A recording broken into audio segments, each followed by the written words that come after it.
आप लोग कैसे हैं? आज जो है हम लोग आज हमारी दूसरी क्लास है और निश्चित रूप से कल जो कुछ मैंने बातें आप लोगों से किया था उसी को अब हम लोग आगे बढ़ाएंगे। और जैसा कि कल मैंने पहला टॉपिक ही पढ़ा रहा था कि प्राचीन भारत के इतिहास जानने का स्रोत, सोर्सेज ऑफ एंशिएंट इंडिया। तो ये सोर्सेज ऑफ एंशिएंट इंडिया के विषय में कल मैंने कहा था कि टॉपिक बहुत ही इंपॉर्टेंट है। मैं कह सकता हूं कि एंशिएंट इंडिया का एक बैकबोन है। और तीन जो है कहीं ना कहीं सोर्स मैंने कहा था कि एंशिएंट इंडिया के हैं। आर्कोलॉजिकल सोर्सेस, जिसको पुरातात्विक स्रोत कहते हैं, और दूसरा है जो है कहीं ना कहीं लिटरेरी सोर्सेज, साहित्यिक स्रोत। तीसरा जो है विदेशी यात्रियों का विवरण।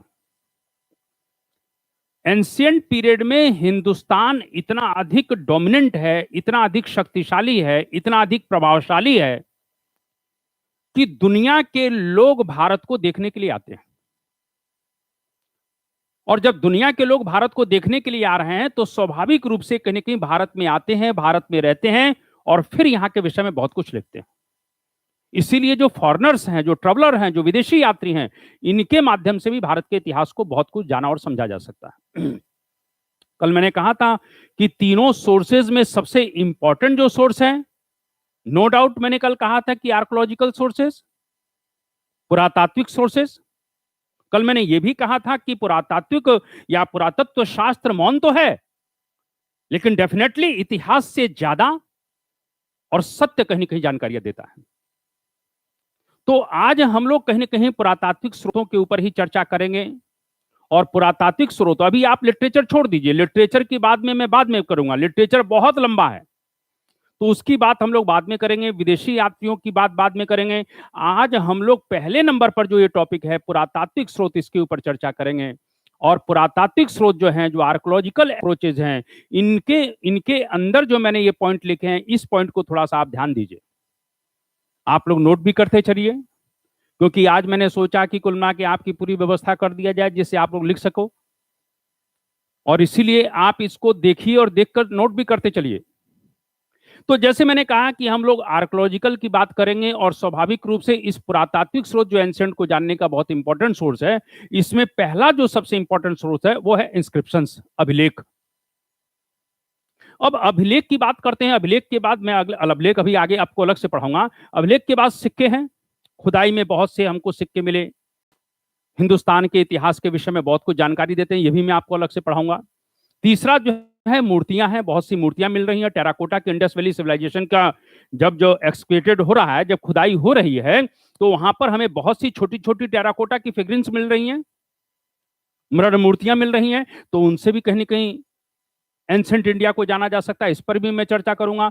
मृद भांड, मिट्टी के बर्तन जिसको हम पटरी कहते हैं, इस पर मैं चर्चा करूंगा। सील मोहर, प्राचीन काल में मोहरें ही सबसे ज्यादा थी, विशेष रूप से इंडस वैली सिविलाइजेशन का इतिहास उठाकर पढ़िए तो सब कुछ मोहरों पर ही बेस्ड है, तो उसकी बात मैं करूंगा। मॉन्यूमेंट्स, स्मारक, इसकी भी चर्चा करूंगा। और लास्ट में जो मैंने लिखा है पेंटिंग्स, अजंता का आपने नाम सुना होगा, मध्य प्रदेश के धार जिले में बाघ की गुफाएं हैं, इनकी चर्चा हम करेंगे। तो इस तरह से पुरातत्व शास्त्र के माध्यम से भारत के इतिहास को कैसे जाना जा सकता है, कैसे समझा जा सकता है, इसमें मैंने कहा कि अभिलेख, सिक्के, मूर्ति, मृदभांड, मोहर, स्मारक और पेंटिंग्स, ये जो है पॉइंट आपको अगर मानकर चलिए मेंस में क्वेश्चन ये आ जाता है और उसने ये दे दिया प्राचीन भारत के इतिहास जानने का स्रोत, ये थोड़ा ठीक कर लीजिएगा आप लोग, ये स्रोत है, ये थोड़ा सा गलत लिख गया है। तो प्राचीन भारत के इतिहास जानने का स्रोत, तो यही चार्ट आपको पूरी तरह से बनाना है, आपको कुछ नहीं लिखना है। मेंस सब कुछ कहीं ना कहीं आप कम लिखिए लेकिन बेहतर बताइए। और जो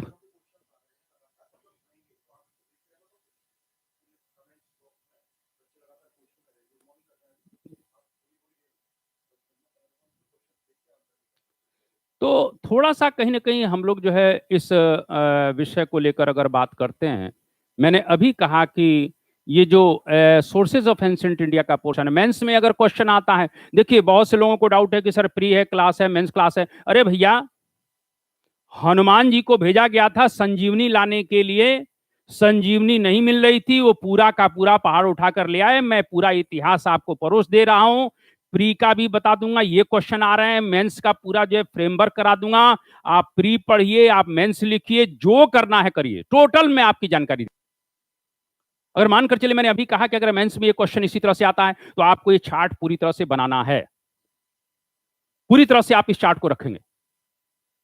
इसके बाद मैंने अभी कहा कि हम लोग आज जो सबसे इंपॉर्टेंट बात है वो अभिलेख पर बात करेंगे, इंस्क्रिप्शंस पर बात करेंगे, क्योंकि हिंदुस्तान के इतिहास को जानने का सबसे इंपॉर्टेंट सोर्स अगर कोई है तो वो कहीं ना कहीं अभिलेख है। अभिलेख क्यों इंपॉर्टेंट है? क्योंकि उन पर सब कुछ लिखा हुआ है, और लिखकर जो लिखा हुआ है उसको पढ़कर हम उस राजा के विषय में, हम उस राज्य के विषय में, हम उस व्यवस्था के विषय में बहुत कुछ जान सकते हैं। तो इसीलिए आज हम लोग जो है इंस्क्रिप्शन से नहीं, अभिलेखों के ऊपर बहुत लंबी चर्चा करने वाले हैं। और स्वाभाविक रूप से मैंने यहां पर बताया है कि जैसे अभिलेख ही यहां पर बता दिया गया है कि अभिलेखों के भी 3 प्रकार हैं। पहला पिलर एडिक्ट है, जिसको स्तंभ लेख कहते हैं, आप लोग देखिए स्क्रीन पर डला हुआ है। तो अभिलेख 3 प्रकार के हैं, एक स्तंभ लेख है जिनको पिलर एडिक्ट कहते हैं, दूसरा रॉक एडिक्ट शिलालेख है, और तीसरा केव इंस्क्रिप्शंस गुहा लेख है जो गुफाओं पे लिखे गए हैं। तो इस तरह से कहीं ना कहीं निश्चित रूप से हम लोग जो है इस बात को थोड़ा समझ सकते हैं। और स्तंभ लेख भी कुल मिला के जब हम अशोक के पास जाते हैं तो वहां बृहद स्तंभ लेख और लघु स्तंभ लेख, जिसको आप लोग मेजर पिलर एडिक्ट और माइनर पिलर एडिक्ट कहते हैं, और दूसरा है रॉक एडिक्ट। इसके भी 2 टाइप्स हैं, मेजर रॉक एडिक्ट्स और कहीं ना कहीं माइनर रॉक एडिक्ट्स यानी लघु शिलालेख, और तीसरा मैंने अभी बताया केव इंस्क्रिप्शंस। तो अभिलेख जो है इसलिए इंपॉर्टेंट है, मैंने अभी कहा कि आप अभिलेख का मतलब है किसी भी चीज पर उत्कीर्ण करना, चाहे वो स्तंभ हो सकता है, पिलर हो सकता है, चाहे वो शिला हो सकती है, या मानकर चलिए कहीं पर कोई कलश ही है या कोई मंदिर ही है, मंदिर बन रहा है तो उसमें मंदिर के बनाने वाले राजा कौन है या मंदिर के विषय में जानकारी, तो मंदिर की दीवारों पर भी बहुत कुछ चीजें उत्कीर्ण कर दी जाती थी, एडिक्ट कर दी जाती थी, लिख दिया जाता था। तो चाहे वो मंदिर पर लिखी हुई चीजें हों, चाहे स्तंभ पर लिखी हुई चीजें हों, चाहे शिलाओं पर लिखी हुई चीजें हों, चाहे किसी कलश पर लिखी हुई चीजें, ये सब अभिलेख के अंदर ही आते हैं। और इसी अभिलेख में हम एक और चीज पढ़ सकते हैं, कॉपर प्लेट्स, ताम्रपत्र। तो इसके विषय में आज हम लोग जो है अभिलेखों के विषय में बहुत कुछ आज जानना चाहते हैं, और इसी विषय पर कहीं ना कहीं थोड़ा सा हम लोग जो है आगे बढ़ें, और थोड़ा सा आप लोग, मेरा कहने का मतलब यह है कि थोड़ा आप लोग इसको नोट करते चलिएगा जिससे आप लोगों को कोई दिक्कत नहीं आए। अब जैसे अभिलेख की आज हम लोग चर्चा करेंगे, मैंने अभी कहा कि एंशिएंट इंडिया को जानने के लिए जो सबसे इंपॉर्टेंट सोर्स है वो अभिलेख है। क्यों है? मैंने अभी बताया कि उस पर जो भी चीजें लिखी हुई हैं उसको पढ़ा जा सकता है, और पढ़कर उस व्यवस्था, राज्य, उस व्यवस्था के बारे में जाना जा सकता है। दूसरा अभिलेखों का इंपॉर्टेंस क्या है? अभिलेखों का दूसरा जो इंपॉर्टेंस है कि स्वाभाविक रूप से जिस राजा ने जिन जिन क्षेत्रों में कहीं ना कहीं अपने अभिलेख लगवाए होंगे तो उससे लगेगा कि ये साम्राज्य, ये एम्पायर है, उसका कहां से कहां तक था, एक्सपेंशन ऑफ एम्पायर, साम्राज्य विस्तार। यानी ये अभिलेख ये भी बताते हैं कि उस राजा का विस्तार यानी एक्सपेंशन उसके एम्पायर का कहां से कहां तक था। ये अभिलेखों का इंपॉर्टेंट बहुत बड़ा है, क्योंकि मानकर चलिए ये कहीं पूछ रहे मेंस में कि साहब अभिलेखों का महत्व, तो अभिलेखों के इंपॉर्टेंस में आप कह सकते हैं कि सर जो है अभिलेखों में जो कुछ भी लिखा हुआ है उसको पढ़कर उस राजा के विषय में, उस राज्य के विषय में सब कुछ जाना जा सकता है। उस राजा की पॉलिसियां क्या हैं, चाहे वो प्रशासनिक नीति की बात में हो, चाहे वो राजनीतिक नीति की बात में हो, चाहे धार्मिक नीति की बात हो, अशोक का पूरा इतिहास ही अभिलेखों पर बेस्ड है। उसका साम्राज्य कहां से कहां तक फैला हुआ था, यानी उसका साम्राज्य कहां तक विस्तारित था, इसकी जानकारी भी कौन दे रहा है? अभिलेख दे रहे हैं, इंस्क्रिप्शंस दे रहे हैं, क्योंकि कोई दूसरे के राज्य में जाकर तो अभिलेख लगवाएगा नहीं। इसीलिए अभिलेखों के माध्यम से उस साम्राज्य का विस्तार, उस राजा की पॉलिसी, उसकी प्रशासनिक नीतियां, इन सबकी जानकारी हम प्राप्त कर सकते हैं। अभिलेखों का एक और इंपॉर्टेंस है, मैंने अभी कहा कि मंदिरों में कुलना के अभिलेख लगे होते थे, दीवालों पर खुदे होते थे, तो ये मालूम पड़ जाता था कि कहीं न कहीं निश्चित रूप से मंदिर का निर्माण किसने कराया है। मंदिर निर्माण कराए तो मंदिर शिव का है कि मंदिर विष्णु का है, इससे अंदाजा लगाता है कि उस राज्य के लोग या राजा किस नेचर का यानी किस धर्म को मानने वाला होगा। ये मंदिर उस समय कहीं ना कहीं शिक्षण संस्थानों का काम भी किया करते थे, वो भी उस अभिलेखों के माध्यम से जाना जा सकता है। इन अभिलेखों में कुलना के रहने वाले पुजारी लोग थे, उनका कहने के व्यवहार कैसा था, उस मंदिरों के आसपास की जमीन जो थी उसकी उसके प्रति क्या नीतियां रहा करती थी, ये सब जानकारियां हमें अभिलेखों के माध्यम से मिलती हैं। इसीलिए मैंने आपको कहा कि अभिलेख इज द वेरी इंपॉर्टेंट कहीं ना कहीं अप्रोच ऑफ एंसेंट इंडिया। इसीलिए स्वाभाविक रूप से आज मैंने सोचा कि अभिलेखों के ऊपर, इंस्क्रिप्शंस के ऊपर बहुत कुछ बातें किया जाए। और मैंने कल कहा था कि हिंदुस्तान के इतिहास को जानने के लिए जब हम वैदिक कल्चर पढ़ेंगे, जब हम लोग कहीं ना कहीं वैदिक पीरियड पढ़ेंगे, तो उस वैदिक एज को जब पढ़ेंगे तो हमें वहां एक शब्द बार बार मालूम पड़ेगा, ओरिजिन ऑफ आर्यंस, आर्यों का मूल निवास स्थान। और स्वाभाविक रूप से जब बहुत से स्कॉलर, बहुत से विद्वान, बहुत से हिस्टोरियन अपने अपने एंगल से बात करेंगे, मैं आगे चर्चा करूंगा, तो उसमें इस शब्द को जरूर है, क्योंकि भारत के इतिहास की जानकारी देने वाला जो पहला इंपॉर्टेंट इंस्क्रिप्शन है वो बोगाज कोई अभिलेख है। और मैंने कहा कि 1400 ईसा पूर्व का है, ईसा मसीह से के जन्म से पहले का जो समय है उसको बिफोर क्राइस्ट कहते हैं, उसको ईसा पूर्व कहते हैं। और ईसा मसीह के जन्म से बाद का समय आप प्लस में चलेगा, ये मानकर चलिए, ईस्वी जिसको एडी यानी एनो डोमिनी कहते हैं। और ईसा पूर्व जब मैं कहूं तो आप समझ लीजिए कि माइनस में नंबर चल रहे हैं। तो इसीलिए जो बोगाज कोई अभिलेख है वो कहीं ना कहीं ईसा मसीह के जन्म से 1400 साल पहले का है। और मैंने लिखा कि ये टर्की में मिला है, एशिया माइनर जिसको पश्चिमी एशिया कह सकते हैं, वहां पर मिला है। और इसीलिए इस अभिलेख का बहुत बड़ा इंपॉर्टेंस इसलिए है क्योंकि इस अभिलेख में आपके वैदिक संस्कृति के 4 देवताओं के विषय में जानकारी मिलती है। भाई आप ये देखिए, टर्की तो इस्लामिक कंट्री है। वेस्ट एशिया और सेंट्रल एशिया की अगर हम बात करते हैं तो वहां पर सबसे ज्यादा इस्लामिक लोग हैं। लेकिन आप ये खुद सोचिए कि 1400 बीसी यानी कि उस समय इस्लाम का उदय तो हुआ नहीं है। इस्लाम का उदय तो 6th सेंचुरी में हो रहा है। तो ये 1400 बीसी में कुल मिला के कहीं ना कहीं आपकी वैदिक संस्कृति के देवताओं की वहां चर्चा हो रही है। इसका मतलब यह है कि आपके सनातन धर्म को मानने वाले लोग, आपके वैदिक कल्चर को मानने वाले लोग कहां तक फैले हुए थे? टर्की तक फैले हुए थे, पश्चिम एशिया तक फैले हुए थे। तो इस प्रकार से मैंने अभी कहा कि कहीं ना कहीं पुरातत्व शास्त्र बहुत इंपॉर्टेंट है। मैंने कहा ना कि आपका एक्सपेंशन कहां से कहां तक है, ये सबसे इंपॉर्टेंट। कि अब मैंने अभी कहा कि टर्की तक आप लोग फैले हुए हैं, पश्चिम एशिया में कुल मिला के बोगाज कोई अभिलेख 4 वैदिक देवताओं, इंद्र की चर्चा कर रहा है, मित्र की चर्चा कर रहा है, वरुण की चर्चा कर रहा है, नासत्य की चर्चा कर रहा है। इन चारों देवताओं की चर्चा मैं वैदिक काल में करूंगा,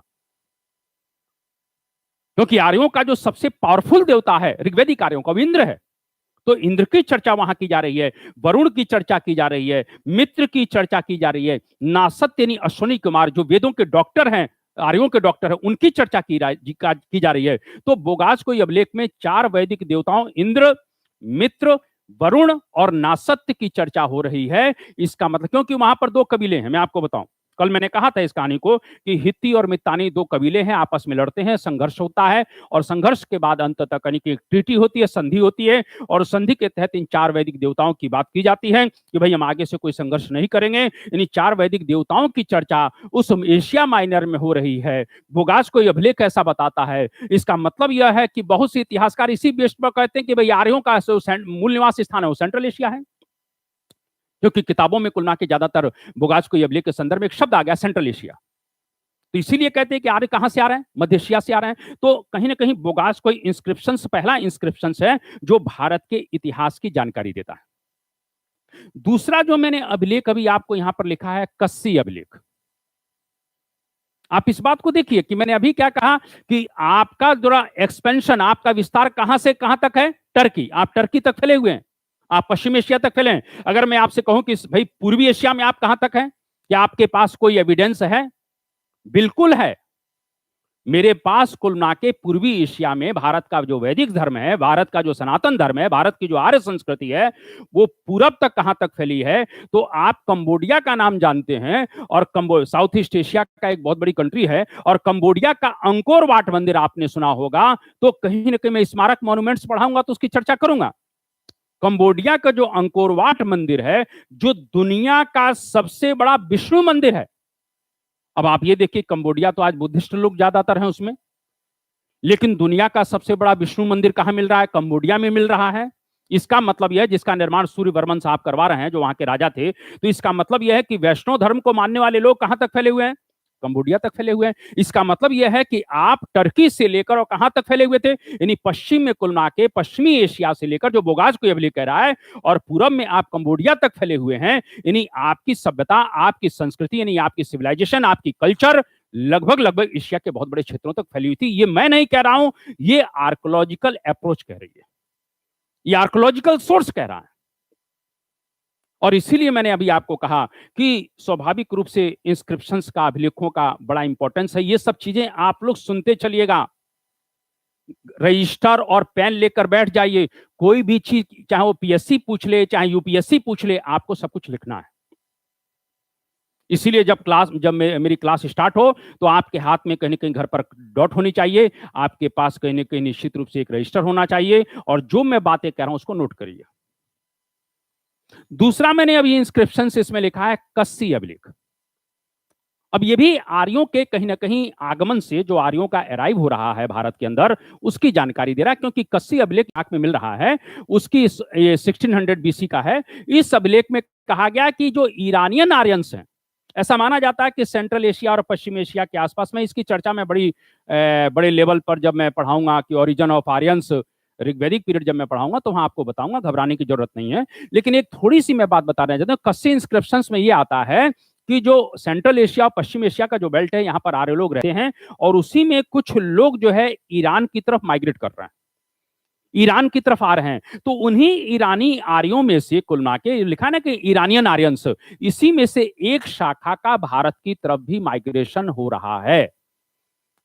कस्सी अभिलेख ये कहता है कि ईरानी आर्यों में से ही एक शाखा भारत की तरफ आ रही है। इसका मतलब कस्सी अभिलेख ये कहना चाहता है कि कहीं ना कहीं आर्य लोग बाहर से भारत की तरफ आए। तो कस्सी अभिलेख भी इस तरह की जानकारी दे रहा है। अब थोड़ा सा बड़ा क्वेश्चन पूछते हैं कि कुल मिला के सर, भारत के अंदर, ये तो भारत के बाहर की बात है। वर्तमान अगर इंडिया की बात करें, तो कुल मिला के ना तो बोगास को इस समय भारत के अंदर मौजूद है, ना कस्सी इंस्क्रिप्शंस भारत के अंदर है। भारत की बारे में बोल रहे हैं, लेकिन भारत की ज्योग्राफी से तो बाहर है। लेकिन भारत के अंदर अगर पूछता है कि भारत का प्राचीनतम, दी ओल्डेस्ट इंस्क्रिप्शंस कौन सा है, ऐसे तो अगर देखा जाए तो इंडस वैली सिविलाइजेशन में भी हमें बहुत सी चीजें मिल रही हैं, लेकिन हम पढ़ नहीं पा रहे हैं। एमपीपीएससी कल मैंने कहा था कि पूछ लिया था कि भारत का प्राचीनतम अभिलेख कौन सा है, तो स्वाभाविक रूप से उत्तर प्रदेश के बस्ती जिले में पिपराहवा, एक शब्द आप ध्यान रखिएगा, पिपराहवा एक जगह है, और पिपराहवा में कुल मिला के जब भगवान बुद्ध की मृत्यु हो रही है, तो वहां पर कहीं कहीं कपिल वस्तु के शाक्यों ने वहां पर एक स्तूप बनवाया है, और उस स्तूप के अंदर एक कलश में भगवान बुद्ध की कुल मिला के जो अस्थि अवशेष थे उनको कहीं ना कहीं संयोजित रखा। उस कलश के ऊपर एक कहीं ना कहीं कुछ लिखा हुआ है, इसीलिए पिपराहवा अभिलेख उसको कहते हैं, क्योंकि पिपरावा से वो कलश पर मिल रहा है। और इसीलिए कहते हैं कि भारत का जो प्राचीनतम अभिलेख है, दी ओल्डेस्ट इंस्क्रिप्शंस ऑफ कहीं ना कहीं इंडिया, तो उसमें आप पिपरावा पर निशान मारेंगे। और पिपरावा का जो लेख है वो किस लिपि में है, किस स्क्रिप्ट में है? ब्राह्मी स्क्रिप्ट में है, ब्राह्मी लिपि में है। तो ये भी आपसे पूछा जा सकता है। उसके बाद थोड़ा सा अगर हम लोग जो है यहां तक बात समझ में आ गई है, तो अब हम लोग जो है डिटेल में जो बात करेंगे वो अशोक के इंस्क्रिप्शंस पर बात करेंगे। क्योंकि भारत के अंदर अशोक एक ऐसे सम्राट हुए जिनकी चर्चा मैं कल कर रहा था। भारत के अंदर अशोक एक ऐसे सम्राट हैं जिन्होंने अभिलेखों के माध्यम से ही अपनी बातों को जनता तक पहुंचाने का पूरा प्रयास किया। अगर आप थोड़ा सा अगर इस बात को थोड़ा सा ध्यान दें, मैंने ये बना दिया है यहां पर, तो अशोक के अभिलेख की अगर बात करते हैं तो थोड़ा सा हम लोग ध्यान रखें कि जब अशोक के अभिलेख, मैंने अभी पीछे बताया था कि अशोक के अभिलेख 3 टाइप्स में है। एक पिलर एडिक्ट्स हैं जिसको स्तंभ लेख कहते हैं, एक रॉक एडिक्ट्स हैं जो शिलालेख हैं, और तीसरे केव इंस्क्रिप्शन से गुहालेख हैं। तो अशोक की बात में इसलिए इंपॉर्टेंट है क्योंकि भारत के अंदर मैंने अभी कहा कि सबसे व्यापक रूप से, सबसे बड़े पैमाने पर अशोक ही अभिलेखों को कुल मिला के जारी करके अपनी बातों को पहुंचा रहा है। अशोक के अभिलेखों का इंपॉर्टेंस, जैसे मैंने भी कहा कि पहला साम्राज्य विस्तार, एम्पायर एक्सपेंशन। अगर हम चंद्रगुप्त मौर्य के ही साम्राज्य विस्तार की अगर बात करते हैं, जो इनके दादा थे, तो स्वाभाविक रूप से अशोक के अभिलेख उसमें बहुत ज्यादा कुल मिला के हेल्प करते हैं। तो पहला तो ये है कि एम्पायर एक्सपेंशन, ये साम्राज्य विस्तार कहां से कहां तक था, ये इंस्क्रिप्शंस बताते हैं। दूसरा इंपॉर्टेंस क्या है कि मैंने अभी कहा कि अशोक का धम्म अगर जानना है, अशोक के धम्म, मेंस का क्वेश्चन बहुत इंपॉर्टेंट है जो आएगा, मैं अशोक जब पढ़ाऊंगा तो बताऊंगा। तो जो कुल मिला के अशोक की जो पॉलिसी है, जो धम्म की पॉलिसी है, उसको अगर पढ़ना है तो आपको बिना अशोक के अभिलेखों को पढ़े कुछ जानकारी नहीं मिल सकती है।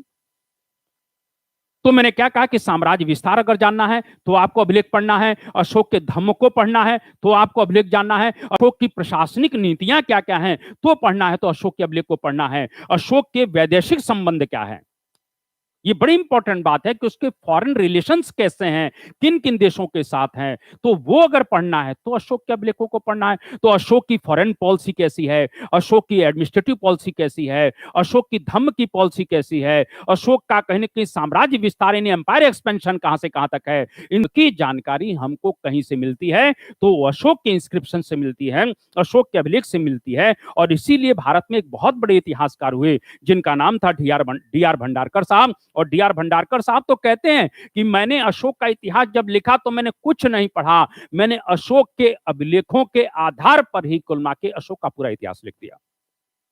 यूपीएससी ने क्वेश्चन पूछा था कि वो कौन सा इतिहासकार है जिसने अशोक के अभिलेखों के आधार पर ही भारत का पूरा इतिहास लिख दिया, तो आप लिखेंगे डी आर भंडारकर। क्लियर? तो इस तरह से हम लोग आज बड़े डिटेल में जो है चर्चा जो करने वाले हैं वो अशोक के अभिलेख पर चर्चा करने वाले हैं। और स्वाभाविक रूप से कहने की मैं अशोक का एक थोड़ा ध्यान रखिए, कहीं घबरा रहे हो कुछ लड़के नए लोग हों कि साहब ये अशोक पढ़ाने लगे क्या, नहीं बिल्कुल नहीं पढ़ा रहा हूं। अभी मैं सोर्सेज ऑफ एंसेंट इंडिया पढ़ा रहा हूं। मेरा नेक्स्ट टॉपिक जो इंपॉर्टेंट है जहां से हिस्ट्री में शुरू करूंगा उसका नाम है इंडस वैली सिविलाइजेशन।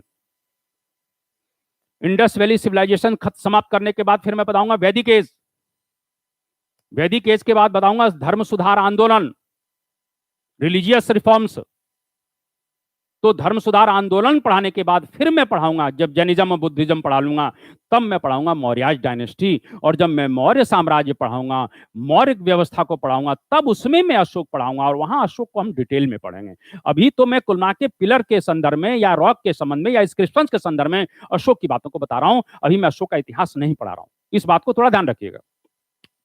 तो मैंने अभी कहा कि अशोक के जो अभिलेख हैं, जो अशोक के इंस्क्रिप्शंस हैं, तो अभी हम लोगों ने पढ़ा कि स्तंभ लेख हैं, शिलालेख हैं, गुहालेख हैं। और मैं आप लोगों से एक बड़ा रिक्वेस्ट करना चाहता हूं, यदि मेरे लेक्चर या जो सर साइंस वाले हैं हमारे कुल मिला के, मेरे को मालूम है बहुत बेहतर टीचर है, नो डाउट बहुत बेहतर टीचर है, तो स्वाभाविक रूप से अगर आप लोगों को लगता है कि कुल मिला के इन लेक्चरों से हमें फायदा हो रहा है तो स्वाभाविक रूप से कम उस चैनल पर जाके आप लोग सब्सक्राइब करिए, लाइक करिए। इससे क्या होगा कि जब आप लोग सब्सक्राइब करेंगे तो इससे क्या होगा कि हम लोगों को लगेगा कि जो डायरेक्शन हमारा वो बहुत सही है और इसीलिए हमारा उत्साह बढ़ेगा। और उत्साह बढ़ेगा तो उत्साह में ही व्यक्ति बड़े से बड़ा और अच्छा से अच्छा काम करता है। इसीलिए आप लोगों से पूरी तरह से रिक्वेस्ट है कि मेरी क्लास के बाद आप लोग बिल्कुल मत रुकिए और जितने भी लोग हैं यहां से ग्वालियर से लेकर इंदौर तक, वो सब लोग चैनल को सब्सक्राइब करिए। बहुत मैं रिक्वेस्ट कर रहा हूं, क्योंकि आप लोग जब कुल मिला के किसी इस तरह से हम लोगों को प्रोत्साहित करेंगे तो और हम लोग बेहतर काम करेंगे। और मैं तो बार बार कहता रहता हूं कि मेरे शिष्य जो मेरे स्टूडेंट हैं वही मेरी पहचान है, वही मेरा सम्मान है, वही मेरे स्वाभिमान है। इसलिए इस बात को थोड़ा ध्यान रखिएगा, मैं बार बार नहीं बोलूंगा, ये आपकी रिस्पॉन्सिबिलिटी। तो इस तरह से मैंने अभी आपको कहा कि अशोक के अभिलेख की बात हम करते हैं तो अशोक के अभिलेख 3 प्रकार के हैं। स्तंभ लेख, इंपॉर्टेंस समझ गया अशोक के अभिलेखों का, चाहे वो पॉलिटिकल हो, चाहे रिलीजियस हो, चाहे फॉरेन पॉलिसी को लेकर हो, चाहे एडमिनिस्ट्रेटिव पॉलिसी को लेकर है, इस बात को ध्यान रखिएगा। अब हम लोग स्तंभ लेख, शिलालेख और गुहालेख, अब हम लोग थोड़ा सा और आगे बढ़ते हैं तो कहीं ना कहीं स्तंभ लेखों की अगर बात करते हैं तो अशोक के जो स्तंभ लेख हैं वो 2 प्रकार के। स्तंभ लेख मतलब पिलर एडिक्ट। तो 2 प्रकार के जो स्तंभ लेख हैं, इसमें पहला जो है कुल मिला के मेजर पिलर एडिक्ट्स हैं।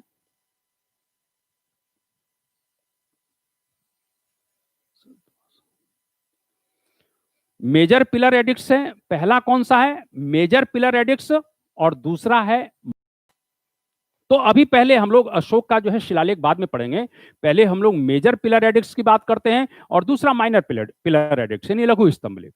अब अगर मेजर पिलर एडिक्ट्स की बात करते हैं तो मैंने यहां लिख दिया 7 मेजर पिलर एडिक्ट्स, 7 बृहद स्तंभ लेख। ये मैंने लिखा है कि 7 बृहद स्तंभ लेख। और 7 बृहद स्तंभ कौन कौन से हैं, इस पर थोड़ी सी हम लोगों की चर्चा होनी चाहिए कि 7 बृहद स्तंभ लेख हैं कौन से।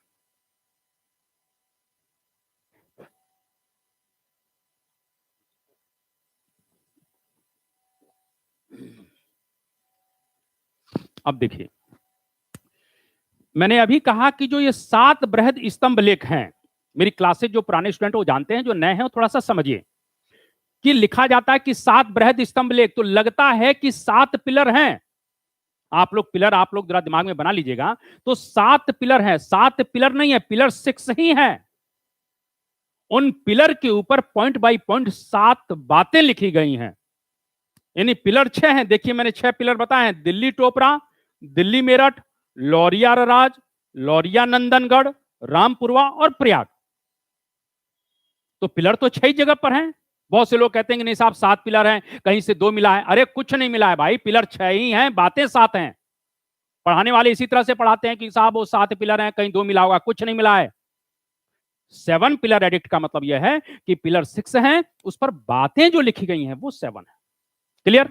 अब जैसे आप लोग सोच रहे हो कि सर ये दिल्ली मेरठ टोपरा, दिल्ली मेरठ, क्योंकि ये दोनों वर्तमान में दिल्ली में है। फिरोज शाह तुगलक के समय में इन दोनों को, टोपरा हरियाणा में पड़ता है और मेरठ यूपी में पड़ता है। वहां से फिरोज शाह तुगलक को, दोनों अभिलेखों के, अशोक के स्तंभ लेखों को ये दिल्ली लाया गया, इसीलिए इनको दिल्ली टोपरा और दिल्ली मेरठ के नाम से जाना जाता है। लौरिया राय, लौरिया नंदनगढ़ और रामपुरवा, ये तीनों बिहार में। लोकेशन थोड़ा ध्यान रखिएगा जब अभिलेख पूछा जाता है। मान लीजिए पीटी में उसने पूछ लिया कि लौरिया राज कहां पर है, मान लीजिए रामपुरवा के विषय में पूछ लिया, रामपुरवा अभिलेख, तो आप कम से कम लिख सकते हैं कि अशोक का अभिलेख है जो बिहार से मिला है। इस अभिलेख के शीर्ष पर कहीं ना कहीं, स्तंभ लेख के शीर्ष पर बैल की आकृति बनी हुई है। रामपुरवा जो स्तंभ लेख है उसके शीर्ष पर, उसके पीक पर कहीं ना कहीं बुलक की नहीं, बैल की आकृति बनी हुई है। ये आप लिख सकते हैं। 3 नंबर में क्वेश्चन आएगा। सबसे इंपॉर्टेंट जो है अभिलेख है वो है प्रयाग, प्रयाग स्तंभ लेख। अशोक का बहुत इंपॉर्टेंट अभिलेख है और स्वाभाविक रूप से जो ये प्रयाग स्तंभ लेख है, मैंने कल कहा था कि इस प्रयाग स्तंभ लेख का इसलिए संबंध बहुत इंपॉर्टेंट है क्योंकि अशोक की भी बातें इस प्रयाग स्तंभ पर लेख पर लिखी गई हैं। इसी पर समुद्रगुप्त के विजयों की भी चर्चा है कि समुद्रगुप्त ने क्या क्या विक्ट्री किया, उसकी चर्चा भी कुल मिला के इसी प्रयाग स्तंभ लेख में है। इसी पर कुल मिला के कहीं ना कहीं जब अकबर ने इलाहाबाद को अपनी राजधानी बनाया तो इस अभिलेख को उसने इलाहाबाद के किले में रखवाया। वहां इलाहाबाद का किला भी बनवाया अकबर ने, मैं आगे पढ़ाऊंगा। तो इलाहाबाद के किले में कुल मिला के इस पिलर को ले आकर उसने रखवाया। अकबर का नाम उस पर नहीं है। बहुत से लोग कहते हैं अकबर का नाम नहीं, अकबर लाया तो है लेकिन अकबर का कोई लेख इस पर नहीं है, इस पर जहांगीर का लेख है।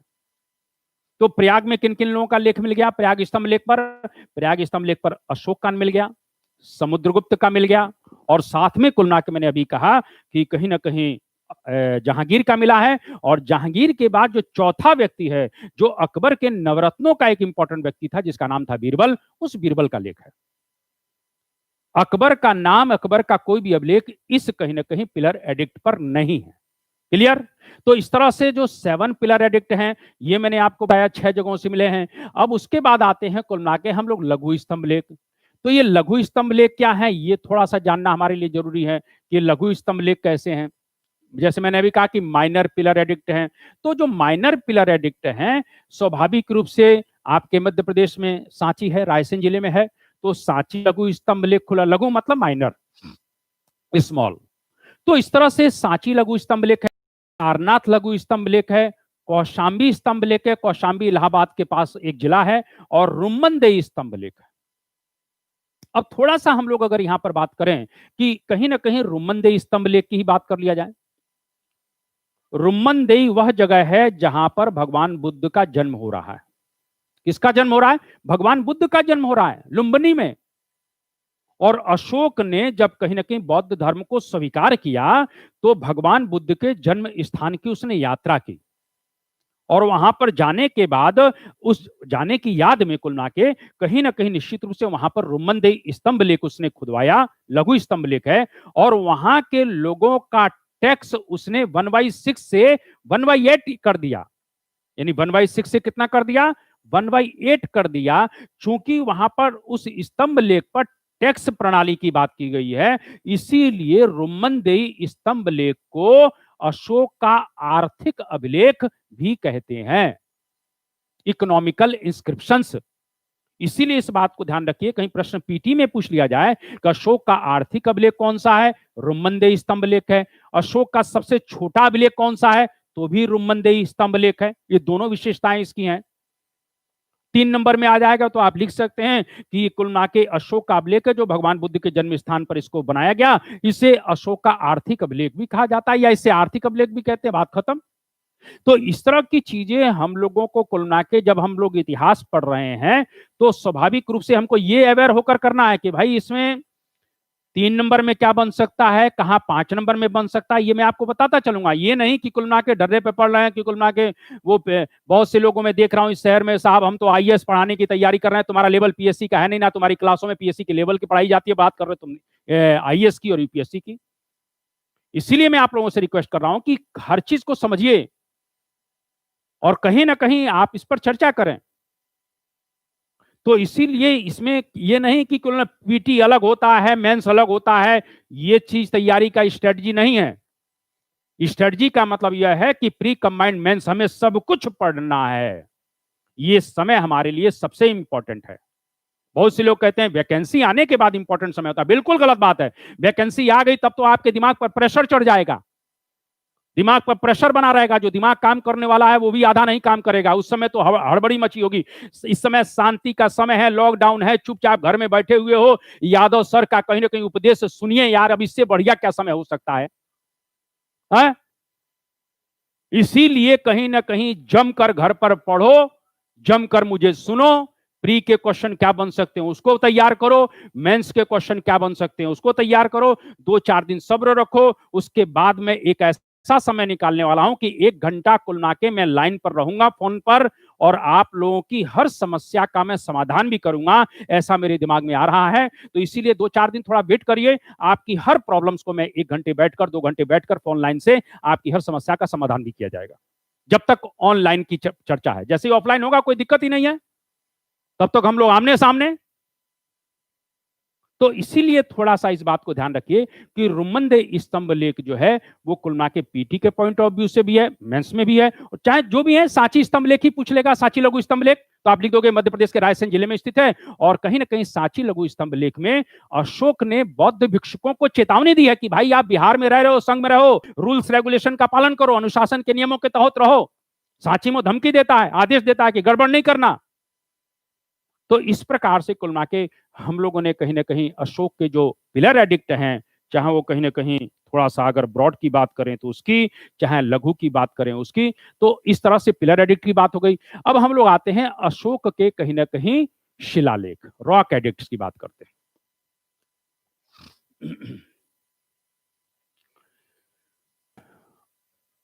और जब भी आपको मेंस लिखना है, ये चार्ट आपके पास पूरी तरह से प्रिपेयर होना चाहिए, इस बात को ध्यान रखिएगा। इसीलिए चार्ट सब बनाते जाइए। तो रॉक एडिक्ट्स की बात करते हैं, तो मैंने उसमें भी बताया कि दीर्घ शिलालेख, मेजर रॉक एडिक्ट्स। तो मेजर रॉक एडिक्ट्स कितने हैं? 14 शिलालेख हैं, 8 जगहों से मिले हैं। फिर वही फार्मूला लगेगा, क्या लगेगा फार्मूला जो आपने 7 पिलर एडिक्ट पर बनाया?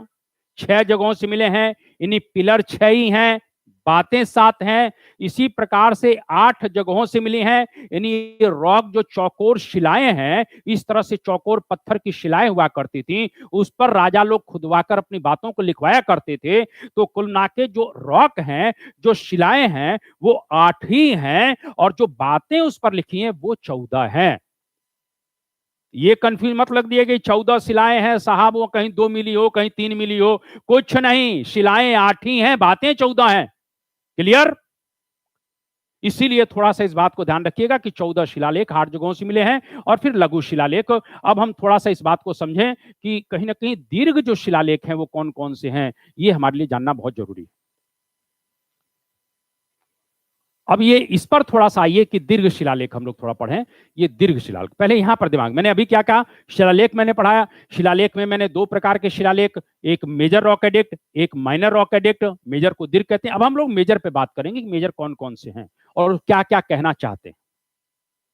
तो मेजर रॉक एडिक्ट्स की बात अगर करते हैं, दीर्घ शिलालेख की बात करते हैं, तो मैंने कहा ना कि बातें 14 हैं, जगह 8 है, शिलाएं 8 है।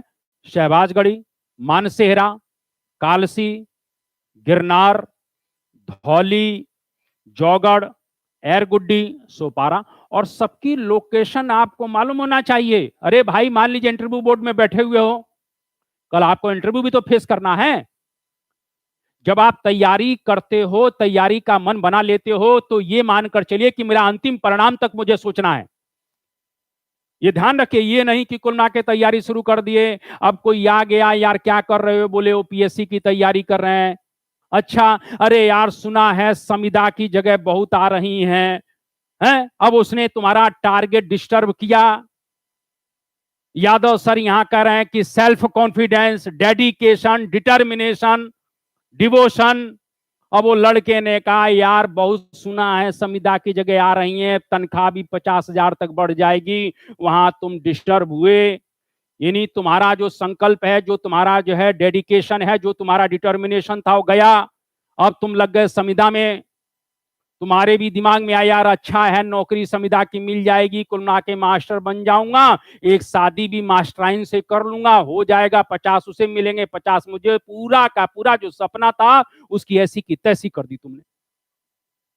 इसीलिए कहीं ना कहीं जो गोल हो, जो लक्ष्य है, उसमें ऑप्शन तो होना ही नहीं चाहिए। मुझे एसडीएम बनना है, मुझे डीएसपी बनना है, बात खत्म।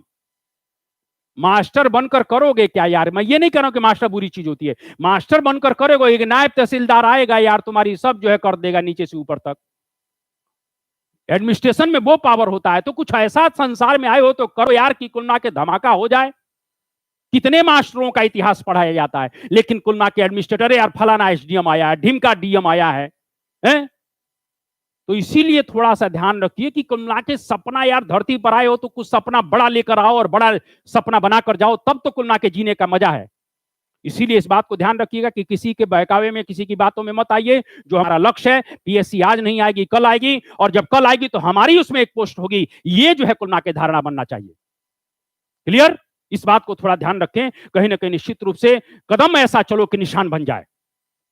कुछ ऐसा कर जाओ यार कि तुम्हारे जाने के बाद लोग तुम्हारा इतिहास गाएं कि हाँ यार कोई था, मास्टर मास्टर नहीं बन गए, हो गया काम यार। क्या बन गए यार?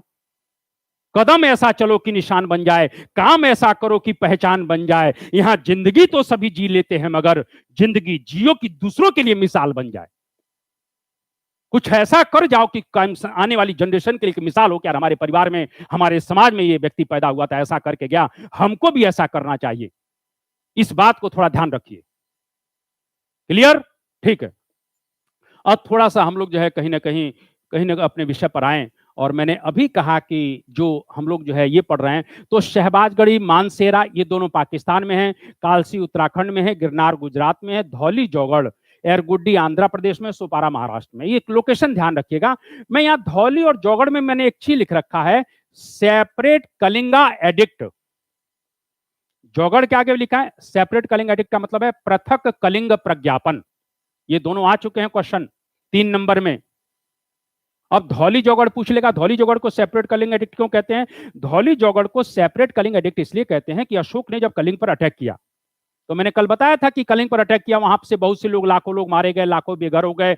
और उस घटना के बाद अशोक को बड़ा रिग्रेट हुआ, बड़ा कष्ट हुआ, और अंततः उसने सोचा कि नहीं, मैं अब आजीवन जो है नॉन वायलेंस की यात्रा पर निकलूंगा, अहिंसा की नीति पर चलूंगा। मैं किसी भी तरह से अब जो है कुल मिला के कहीं ना कहीं युद्ध नीति पर नहीं चलने वाला हूं, मैं बार पॉलिसी हमेशा के लिए छोड़ूंगा और मैं नॉन वायलेंस की पॉलिसी यानी अहिंसा की नीति पर चलूंगा। और इसीलिए उसने कलिंग के लोगों को, क्योंकि उनको नुकसान बहुत पहुंचाया है, इसलिए कलिंग के लोगों को कुल मिला के कहीं ना कहीं टॉप क्लास का जो है उसने कहीं ना पैकेज दिया, जिससे उनके मन को शांति मिले। इसलिए धौली और जौगड़ जो 2 इंस्क्रिप्शन हैं, वो कलिंग के लोगों के लिए स्पेशली कलिंग में ही लगाए जा रहे हैं। इसीलिए इनको सेपरेट कलिंगा एडिक्ट के नाम से जाना जाता है। तो आप लिख सकते हैं कि अशोक के जो अभिलेख ये है, धौली और जौगड़ हैं, ये कलिंग में लगाए गए। इसमें कलिंग के लोगों के लिए स्पेशल कुल मिला के एक पैकेज का अनाउंसमेंट किया गया है, इसीलिए इसको सेपरेट कलिंग एडिक्ट या पृथक कलिंग प्रज्ञापन के नाम से भी जाना जाता है। क्लियर? तो इस तरह की जो चीजें हैं, हम लोग थोड़ा सा आगे बढ़े। अब इसके बाद हम लोग जो आते हैं कि अशोक के कुछ लघु शिलालेख हैं, इस पर चर्चा हमारी होनी चाहिए कि अशोक के लघु शिलालेख कौन से हैं। अब अशोक के लघु शिलालेख की बात अगर करते हैं, तो आप लोग थोड़ा सा यहां पर ध्यान रखें कि जो माइनर रॉक एडिक्ट हैं, जैसे रूपनाथ है, अब आपसे पीटी में ही पूछ लेगा रूपनाथ, तो आप लिख दोगे ना कि मध्य प्रदेश के जबलपुर स्थित में रूपनाथ है, ये अशोक का अभिलेख है, बात खत्म। गुजर्रा आपके मध्य प्रदेश के दतिया में है। गुजर्रा कहां पर है? मध्य प्रदेश के दतिया में है। तीसरा भाबरू बैराट राजस्थान में है, अभी इन पर कुछ चर्चा करूंगा। मास्की कर्नाटक में है, एरोरा उत्तर प्रदेश में है, नेट्टूर और उदयगोलन दोनों कर्नाटक में है। तो ये लघु शिलालेख हैं।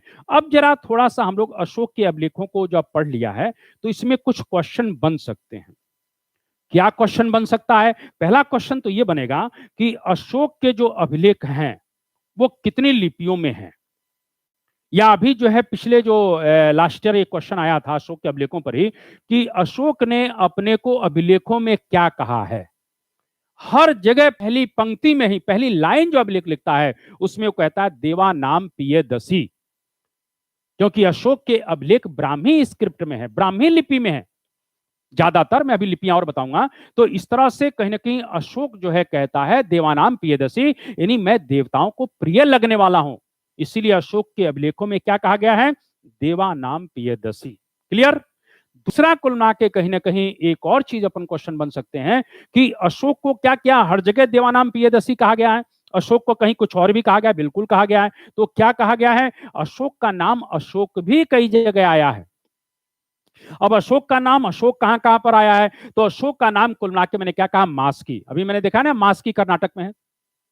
तो अशोक को मास्की अभिलेख में उसको अशोक का नाम प्रत्यक्ष रूप से अशोक लिया गया है। इसी मास्की में उसको प्रियदर्शी भी कहा गया है। तो मास्की में अशोक का नाम आ जा रहा है।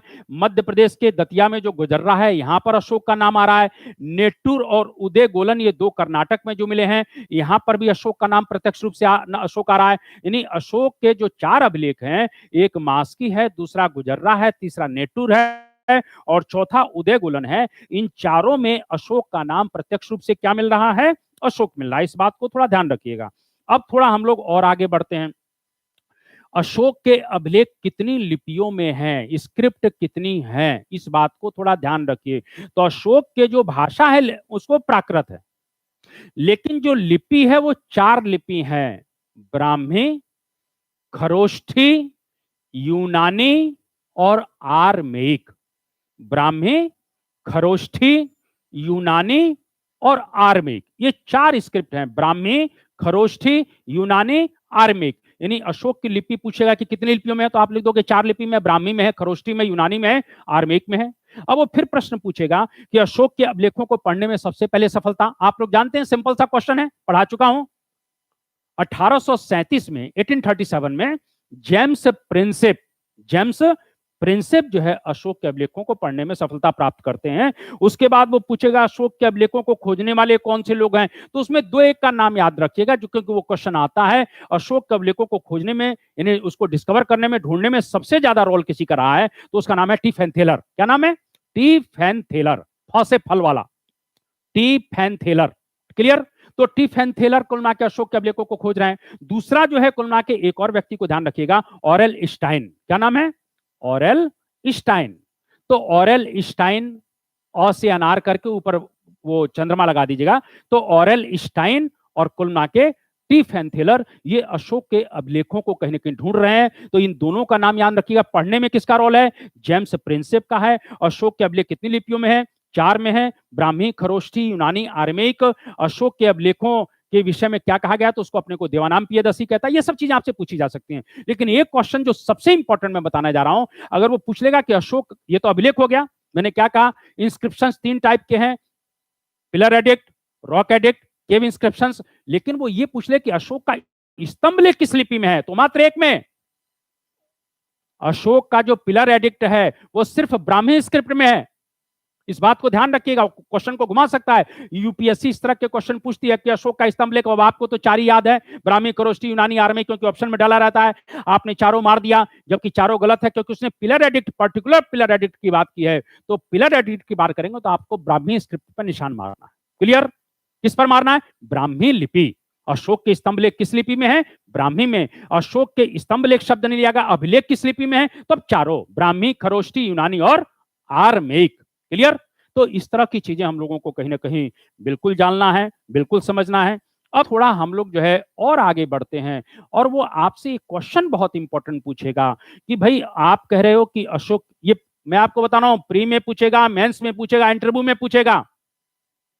आप कहोगे कि सर कलिंगा युद्ध के बाद उसका हृदय बदल गया और उसको लगा कि मेरे मन को शांति मिलनी चाहिए, इसीलिए उसने बौद्ध धर्म को एक्सेप्ट कर लिया। मैं आगे पढ़ाऊंगा कि कैसे स्वीकार कर रहा है, मैं इस पर चर्चा लंबी करूंगा। तो वो पूछेगा कि भाई अपने बौद्ध धर्म को स्वीकार कर लिया, बहुत अच्छी बात है। तो अशोक को बौद्ध धर्म में मतलब बुद्धिस्ट होने का सबसे बड़ा एविडेंस क्या है? अशोक ने बौद्ध धर्म को स्वीकार किया, इसका सबसे बड़ा एविडेंस क्या है? तो आप बहुत से एविडेंस गिना सकते हो। मैंने अभी बताया कि सांची स्तंभ लेख, जो सांची का लघु स्तंभ लेख है, सारनाथ का लघु स्तंभ लेख है, उसमें कहोगे कि साहब वो सम्राट रहते हुए वहां के बौद्ध भिक्षुओं के मामले में इंटरफेयर करता है, वहां के संघ के मामले में इंटरफेयर करता है, वो बौद्ध भिक्षुओं को कुल मिला के डांटता है, फटकारता है, ऑर्डर देता है कि तुम लोग गड़बड़ी करोगे तो तुम लोगों के खिलाफ कार्रवाई की जाएगी, तुम लोगों को पनिश किया जाएगा। तो कुल मिला के निश्चित रूप से बौद्ध संघों में इंटरफेयर करना, बौद्ध भिक्षुकों को कहीं ना कहीं ऑर्डर देना कि आप रूल्स रेगुलेशन का पालन करिए, इससे लगता है कि कहीं ना कहीं वो बौद्ध धर्म को मानता है। लेकिन वो कहेगा ये कोई बहुत बड़ा एविडेंस तो नहीं है, सम्राट तो कुछ भी कह सकता है। बिल्कुल सही बात है, सम्राट तो कुल मिला के कहीं भी गलत होगा तो उसको ऑर्डर दे सकता है, इसीलिए वो कहेगा कि भाई ये तो कुल है एविडेंस। ये मैं नहीं कह रहा हूं एविडेंस नहीं है, लेकिन वो आपसे और कुछ जानना चाहता है। एविडेंस तो है कि सांची लघु स्तंभ लेख, सारनाथ लघु स्तंभ लेख के जो एबे हैं, बिहार हैं, संघाराम है, मठ है, संघ है, कुछ भी आप कह सकते हो, वहां के लोगों को कुल मिला के कहीं क्यों डांटता है। एविडेंस के साथ वो उससे पूछा कि उसका और इसके अलावा और कोई एविडेंस है? तो आप कहोगे सर बिल्कुल है, भाबरू बैराट, राजस्थान, जयपुर। ये जो भाबरू इंस्क्रिप्शंस है वो अशोक को बुद्ध सिद्ध करने का सबसे टॉप क्लास का एविडेंस है, क्योंकि भाबरू में अशोक ने बौद्ध धर्म की जो शिक्षाएं हैं, जिसकी मैं आगे चर्चा करूंगा, बौद्ध धर्म में भगवान बुद्ध ने त्रिरत्नों की बात की है। त्रिरत्न का याद करिए, बुद्ध, धम्म और संघ। अशोक पहली बार भाबरू इंस्क्रिप्शंस में जाकर वो भगवान बुद्ध के 3 सिद्धांतों, त्रिरत्नों के अनुसरण की बात करता है। वो कहता है इन 3 रत्नों का आप लोग भी पालन करिए। बुद्धम शरणम गच्छामि, संघम शरणम गच्छामि, धम्मम शरणम गच्छामि। तो इसीलिए थोड़ा सा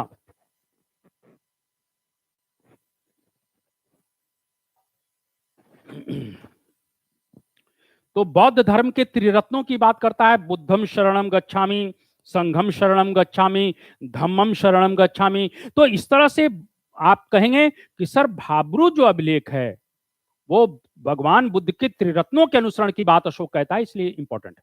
बिल्कुल सही बात है। तो इस तरह से आज हम लोगों ने कहीं ना कहीं अशोक के इंस्क्रिप्शंस के ऊपर बात किया कि किसमें क्या है, क्या संभावनाएं बन सकती हैं। इसके बाद मैंने आपको बताया कि अगर थोड़ा सा हम लोग जो है इस लघु स्तंभ लेख की बात चले, तो कहीं ना कहीं अशोक के जो है कुछ और प्रमुख अभिलेख जो भारत में हैं, इस पर पूछा जा सकता है। जैसे मानकर चलिए, मैंने अभी कहा कि अशोक का जो तीसरा अभिलेख का जो रूप है वो गुफाएं हैं, गुहालेख, केव इंस्क्रिप्शंस। तो आप कहेंगे, मान लीजिए आ जाएगा कि अशोक के गुहालेख, तो गुहालेख में आप लिखेंगे कि कुल मिला के, मैंने चार्ट में बना दिया है कि ये अशोक ने क्या किया कि जो बिहार है, बिहार में कुछ बराबर की हिल्स हैं, हिल्स मतलब पहाड़ियां, बराबर जगह है, तो बराबर की पहाड़ियों में कुल मिला के उसने कुछ गुफाएं बनवाई। कौन कौन सी गुफाएं हैं? जैसे सुदामा गुफा है, कर्ण चौपार है। अब आ जाएगा कर्ण चौपार, तो आप लिख दोगे कि भाई ये अशोक के कुल मिला के केव इंस्क्रिप्शंस हैं, वहां उसने कुल मिला के गुफाएं बनवाकर बौद्ध आजीविकों को उसने दान दिया है। आजीविक संप्रदाय है, एक सेक्ट है, मैं इसकी चर्चा आगे करूंगा जब मैं जैनिज्म पढ़ाऊंगा, तो वहां आजीविकों की चर्चा करूंगा, अभी आप लोग घबराइए नहीं। तो अशोक के जो केव इंस्क्रिप्शंस हैं, इसका मतलब है कि अशोक ने बराबर की पहाड़ियों में गुफाएं बनवाई और गुफाएं बनवाकर उसने आजीविकों को दान में दिया है, और उन्हीं गुफाओं पर उसने अपने अभिलेख खुदवाए हैं कि मैंने ऐसा बनवाया और मैंने कुल मिला के आजीविकों को दान दिया। तो उसमें 3 गुफाओं की बात आती है। कौन कौन सी हैं, यानी अशोक के गुहालेख कौन कौन से हैं? मैंने अभी कहा कि सुदामा है, कर्ण चौपार है और विश्व झोंपड़ी है। विश्व झोंपड़ी, तो सुदामा, कर्ण चौपार और विश्व झोंपड़ी, ये 3 कहीं ना कहीं केव इंस्क्रिप्शन पूछे जा सकते हैं। अब हम लोग आते हैं कुछ प्रमुख अभिलेख। इसके अलावा कुछ प्रमुख अभिलेख कौन कौन से अशोक के हो सकते हैं, इस पर हमारी चर्चा। अब कुछ प्रमुख अभिलेख की अगर हम बात करते हैं, तो ये आपकी स्क्रीन पर दिखा हुआ है कि जो कुछ इंपॉर्टेंट भारत के इतिहास इंस्क्रिप्शंस तो बहुत से हैं, लेकिन कुछ इंपॉर्टेंट इंस्क्रिप्शंस है जिसमें आपसे 3 नंबर में भी पूछ सकता है, 5 में भी पूछ सकता है। प्रयाग स्तंभ लेख तो भैया 11 नंबर में पूछा जा सकता है, क्योंकि समुद्रगुप्त का पूरा इतिहास ही प्रयाग स्तंभ लेख पर बेस्ड है। इस बात को ध्यान रखिएगा। तो कहीं ना कहीं हम लोग अगर बात करते हैं, जैसे वो पूछ लेगा सोहगौरा अभिलेख, तो आप लिख दोगे कि सोहगौरा अभिलेख उत्तर प्रदेश के गोरखपुर में है। इसी प्रकार से महास्थान लेख ढाका बंगाल में है। आप कहोगे सर इसका मतलब क्या है? सोहगौरा और महास्थान अभिलेखों का संबंध मौर्य काल से है। सोहगौरा और महास्थान अभिलेख का संबंध चंद्रगुप्त मौर्य से है, क्योंकि कहा जाता है कि चंद्रगुप्त मौर्य के समय में जब भीषण अकाल पड़ा था तो उसने वहां के लोगों को अनाज वितरण किया था। वहां के जो जनता थी, वहां की जो पब्लिक थी, उनको अनाज का वितरण किया था, जिसकी जानकारी सोहगौरा अभिलेख और महास्थान अभिलेख में मिलती है। इन्हीं दो अभिलेखों के आधार पर यह माना जाता है कि अशोक का साम्राज्य पूर्वी भारत में बांग्लादेश तक फैला हुआ है, क्योंकि जब अकाल पड़ रहा है तो वहां की जनता के लिए वो अनाज भेजता है, वहां की जनता को अनाज का वितरण कर रहा है। इसका मतलब यह है कि पूरा पूरब किसके पास है? चंद्रगुप्त मौर्य के पास है। ये कौन एविडेंस दे रहा है? महास्थान ढाका। बंगाल मैंने लिख दिया, बांग्लादेश नहीं लिखा, क्योंकि बांग्लादेश बंगाल का हिस्सा है। तो इस तरह से कुल मिला के सोहगौरा और महास्थान अभिलेख हो गया। इसी प्रकार से नाना घाट अभिलेख, तो अब नाना घाट अभिलेख किसके समय का है? सातवाहनों के काल का है। अब सातवाहन शासक, जब मैं आगे पढ़ाऊंगा सातवाहन वंश के लोग, तो मैं उस पर चर्चा करूंगा। तो जो सातवाहन शासक हैं उसमें एक शासक का नाम है शातकर्णी प्रथम, आपकी स्क्रीन पर लिखा हुआ है नाम। एक सम्राट है शातकर्णी प्रथम, और उसी की रानी है नागानिका। क्या नाम है? नागानिका। और उस नागानिका का एक अभिलेख है जिसको नाना घाट अभिलेख के नाम से जाना जाता है। अब ये नाना घाट अभिलेख इंपॉर्टेंस क्यों है? ये बहुत इंपॉर्टेंट बात है, क्योंकि इसी अभिलेख में पहली बार भारत में भूमि दान देने की बात की जा रही है। भूमि दान का मतलब है लैंड ग्रांट। तो कुल मिला के कहीं ना कहीं भूमि को अभी तक हर चीज दान में दी जा रही थी, लेकिन जमीन पर कुल मिला के, आप थोड़ा ध्यान रखिए भूमि दान का इंपॉर्टेंस क्या है।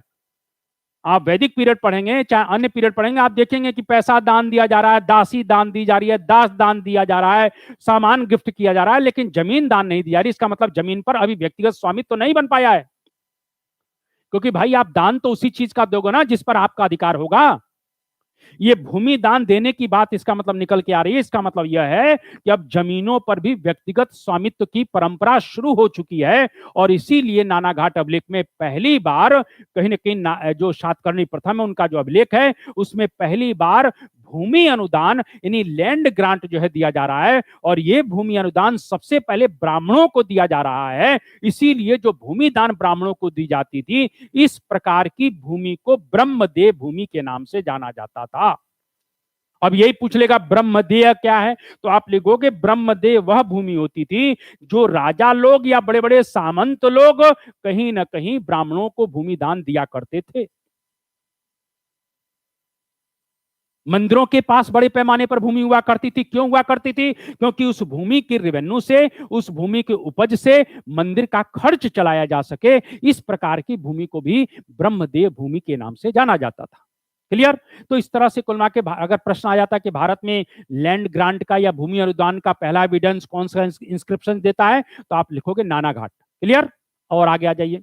नासिक प्रशस्ति, इसी सातवाहन वंश की बात मैं करना चाहता हूं। सातवाहन वंश का एक बहुत ही ताकतवर सम्राट है जिसका नाम है गौतमी पुत्र शातकर्णी। और इस गौतमी पुत्र शातकर्णी की जो मां है गौतमी बलश्री, इसी ने एक नासिक प्रशस्ति लिखी है। और इस नासिक प्रशस्ति में गौतमी पुत्र शातकर्णी के विजयों के बारे में बड़ी लंबी चर्चा है, मैं आगे चर्चा करूंगा। तो गौतमी पुत्र शातकर्णी की जानकारी, जो सातवाहनों का एक टॉप क्लास का कहीं कहीं किंग है, सम्राट है, उसके विषय में जानकारी कहां से मिलती है? नासिक प्रशस्ति से मिलती है। इसके बाद हम आते हैं रुद्रदामन का जूनागढ़ अभिलेख, महाक्षत्रप रुद्रदामन। अब ये महाक्षत्रप रुद्रदामन कौन है? जब मौर्य काल समाप्त हो रहा है, तो जब मौर्य कमजोर हो रहे हैं, मैं आगे चर्चा करूंगा, तो भारत पर नॉर्थ वेस्ट से बड़े पैमाने पर अटैक शुरू हुए। इन्वेडर बहुत से आक्रमणकारी आए। तो बहुत से कुल मिला के जब इन्वेडर आए, अटैकर आए, उसी में से एक लोग हैं शक। मैं शकों का इतिहास आगे पढ़ाऊंगा। तो शकों का भारत में सबसे ताकतवर, शक्तिशाली अगर शासक कोई हुआ तो उसका नाम था महाक्षत्रप रुद्रदामन। और महाक्षत्रप रुद्रदामन का है जूनागढ़ अभिलेख। कौन सा अभिलेख है? जूनागढ़ अभिलेख है। और ये जूनागढ़ अभिलेख देखिए, विदेशी अभी तक जो अभिलेख थे वो प्राकृत में थे, ब्राह्मी में थे, लेकिन अभी तक भारत में संस्कृत का कोई भी अभिलेख नहीं है। एक विदेशी व्यक्ति यहां पर आया और उसने जूनागढ़ गुजरात में संस्कृत भाषा में एक अभिलेख जारी करता है। इसीलिए भारत में पहला अभिलेख जिसे माना जाता है वो रुद्रदामन का जूनागढ़ अभिलेख माना जाता है। क्लियर? अभी जूनागढ़ अभिलेख की डिटेल चर्चा में मुझे करना है, क्योंकि जूनागढ़ अभिलेख का संबंध 4 सम्राटों से है। क्योंकि कुल मिला के महाक्षत्रप रुद्रदामन का जो जूनागढ़ अभिलेख है, वो जूनागढ़ अभिलेख में वो लिखवा रहा है, क्योंकि जूनागढ़ गुजरात में है। और मैंने अभी कहा कि जूनागढ़ अभिलेख में लिखवाता है कि यहां पर एक लेक है, लेक मतलब झील, सुदर्शन उसका नाम है, तो सुदर्शन झील कहते हैं। तो वहां पर एक गिरनार पर्वत है, पहाड़ है, उसके बगल में ही है, ये झील है। तो कहता है महाक्षत्रप रुद्रदामन कि जिस जूनागढ़ झील की मैं रिपेयरिंग करा रहा हूं, इसका कंस्ट्रक्शन, इसका निर्माण चंद्रगुप्त मौर्य ने करवाया था। किसने करवाया था? चंद्रगुप्त मौर्य ने। इसीलिए इस पर मैं जब चंद्रगुप्त मौर्य पढ़ाऊंगा तो बताऊंगा। तो भारत में कुल मिला के कहीं ना कहीं संस्कृत का पहला अभिलेख कौन सा है? रुद्रदामन का जूनागढ़ अभिलेख। अगर मान लीजिए 3 नंबर में आ जाता है तो आप लिख दोगे कि कहीं ना कहीं महाक्षत्रप रुद्रदामन का जूनागढ़ अभिलेख है। इसमें कुल यह भारत का पहला संस्कृत का अभिलेख है। बात खत्म। क्योंकि 3 नंबर है तो शॉर्ट क्वेश्चन। अगर हम लोग मान के चलिए अपनी विद्वता और अपना ज्ञान बखानने के लिए ज्यादा क्वेश्चन में चीजें डालेंगे, जबकि उसका इंपॉर्टेंस नहीं है, क्योंकि क्वेश्चन तो 3 ही नंबर तो 3 ही है, तो होगा क्या कि उसका नुकसान आपको आगे के क्वेश्चन में उठाना पड़ जाएगा। क्योंकि टाइम तो भैया वही है, टाइम तो 3 ही घंटा है। अब 3 घंटे में ही पूरा पेपर को हल करना है, और मालूम पड़ा 3 नंबर में ही 30 नंबर की बात लिखने चले गए तो 27 नंबर का आगे छूट जाएगा, तो तुम बाहर निकल जाओगे, यानी तुम्हारी ट्रेन छूट जाएगी। इसीलिए इस बात को ध्यान रखना कि किस क्वेश्चन की डिमांड क्या है, क्योंकि अंक पहले देखना है, उसके हिसाब से उस डिमांड के अनुसार क्वेश्चन को शॉर्ट करके लिखना है। इस बात को थोड़ा ध्यान रखिएगा। क्लियर? तो उसके बाद हम लोग थोड़ा सा कहीं ना कहीं इस रुद्रदामन का जो जूनागढ़ अभिलेख है, इसके बाद एक इंस्क्रिप्शन और पढ़ाऊंगा, 6 नंबर तक ध्यान रखिएगा। हाथी गुम्फा अभिलेख, यहीं से हम लोग कल चालू करेंगे। तो हाथी गुम्फा जो अभिलेख है वो कलिंग में एक शासक हुए खारवेल। क्या नाम है बाबू? खारवेल। तो जो हाथी गुम्फा अभिलेख है, जो खारवेल का अभिलेख है, मतलब एक केव है, गुफानुमा है, तो उसमें कुल मिला के कलिंग शासक खारवेल जो है वो अपना अभिलेख जारी करते हैं। और ध्यान रखिए इस अभिलेख का बहुत इंपॉर्टेंट है, एमपीपीएससी पूछ चुकी है, ये 5 नंबर में भी आ सकता है।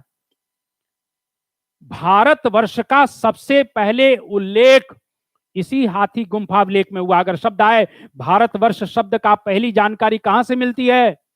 हाथी गुम्फा अभिलेख से मिलती है। डेटलेस यानी तिथि रहित, इसमें डेट कहीं कोई लिखी नहीं है। तिथि रहित अभिलेख कौन सा है? कौन सा इंस्क्रिप्शन कौन सा है? हाथी गुम्फा अभिलेख। भारत में इरिगेशन, सिंचाई का एविडेंस नहरों से, यानी भारत में नहरों से सिंचाई की जा रही है, इसका पहला एविडेंस जो है कौन सा अभिलेख? हाथी गुम्फा अभिलेख दे रहा है। तो इरिगेशन कुल मिला के कैनाल से हो रहा है, नहरों से हो रहा है, इसका एविडेंस भी कुल मिला के हाथी गुम्फा अभिलेख दे रहा है। और जैनियों को, जो जैन भिक्षुक होते थे, जैन मुनि होते थे, उनको गांव दान देने की परंपरा भी कुल मिला के इसी अभिलेख के माध्यम से बताई जा रही है। तो कहीं ना कहीं इस हाथी गुम्फा अभिलेख के कितने हमारे पास कुल मिला के कंटेंट हो गए? 4 हो गए। पहला कलिंग खारवेल का है, दूसरा कि ये तिथि रहित अभिलेख है, ये डेटलेस है, इसमें डेट नहीं लिखा हुआ। मान लीजिए याद आया कि तिथि रहित अभिलेख कौन सा है, तो कलिंग शासक खारवेल का है। तीसरा कंटेंट इसमें कौन सा है कि कहीं कि भारतवर्ष शब्द का इसमें उल्लेख मिलता है। चौथा कंटेंट कौन सा है कि इरिगेशन यानी सिंचाई का प्रमाण देने वाला ये अभिलेख है, नहरों से सिंचाई का प्रमाण किया जा रहा है। और लास्ट जो है कंटेंट कि जैन मुनियों को कुल मिला के दान देने की, जो गांवों के क्षेत्रों को दान दिया जा रहा है, तो जैन मुनियों को दान देने का एविडेंस देने वाला भी हाथी गुम्फा अभिलेख है। इस प्रकार से हम लोग यहीं तक अपनी बात को रोकेंगे। आप लोग पूरी तरह से तन्मयता से कंसंट्रेट होकर जमकर पढ़िए, क्योंकि कोशिश करोगे तो निश्चित रूप से परिणाम सकारात्मक होगा। और इन्हीं बातों के साथ मैं अपनी वाणी को विराम देता हूं। जय हिंद, जय भारत।